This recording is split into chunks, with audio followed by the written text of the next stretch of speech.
What's good YouTube? Just a quick video here on some basic iPhone features that might be new to you depending on how long you've been using the iPhone or if you've been coming from an Android device, which sometimes, depending on a model, will have a dedicated back button. So in this video, we'll be going over the two methods of going back on the iPhone.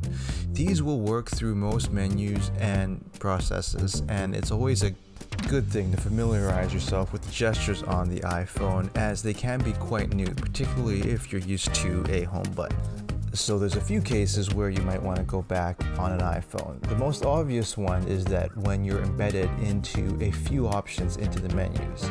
So we'll just go into the settings here and we'll go into sound and haptics and go into reduced loud sounds here. If I want to go back to the previous menu, which was sounds and haptics, there's two ways which I can do this.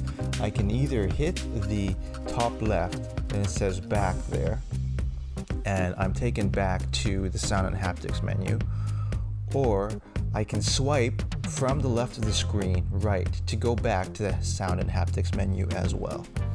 So if you see here, both methods will yield the same result. I can either always hit the top left of my iPhone 12 to go back, and I'll get back to the menu, or if I swipe from the left, swiping right with one finger, I can also go back to the previous menu.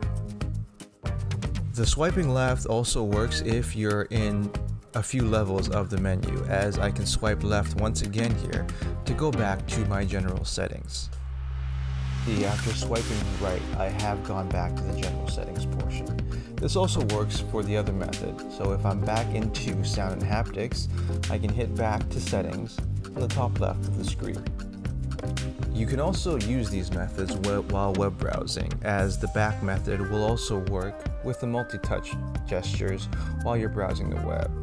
So for example, if I have a search result up here, I'll just go into a website, and if I want to go back, I can either use the back button at the bottom left hand of the screen or swipe right from the left of my iPhone 12 to go back, and it should take me back to the previous page in my history, which was the search results. This works kind of as a chain in your history, so if you want to go back once more, you can also swipe. So let's say, for example, I am 2 links in from my search result, like I am here. If I swipe once, I'll get taken to the previous page in my history, and if I swipe again, I'll get taken back to the previous page. The other way of going back when you're browsing the web comes into play when you hit a link and you're taken to a different app. And this also applies in general when you're switching between apps as well. So for example here, we'll be going on a link that takes us back to the Apple Store app. So we'll just hit this case link here. And as you can see, I'm taken to the Apple Store app. If I want to go back to the previous app that I was using, I can hit Chrome here at the top left of the screen, and I'll be taken back to my search results. In this case, if I swipe right, it's a little bit different than hitting the top left of the screen, as if I swipe right here, I'm taken to the previous page in the menus for the Apple Store, as opposed to going back to my search results. So two different options depending on which method of going back you choose. If you like this kind of content, don't forget to leave a message down below. Hit that subscribe button, and thanks for watching. Right.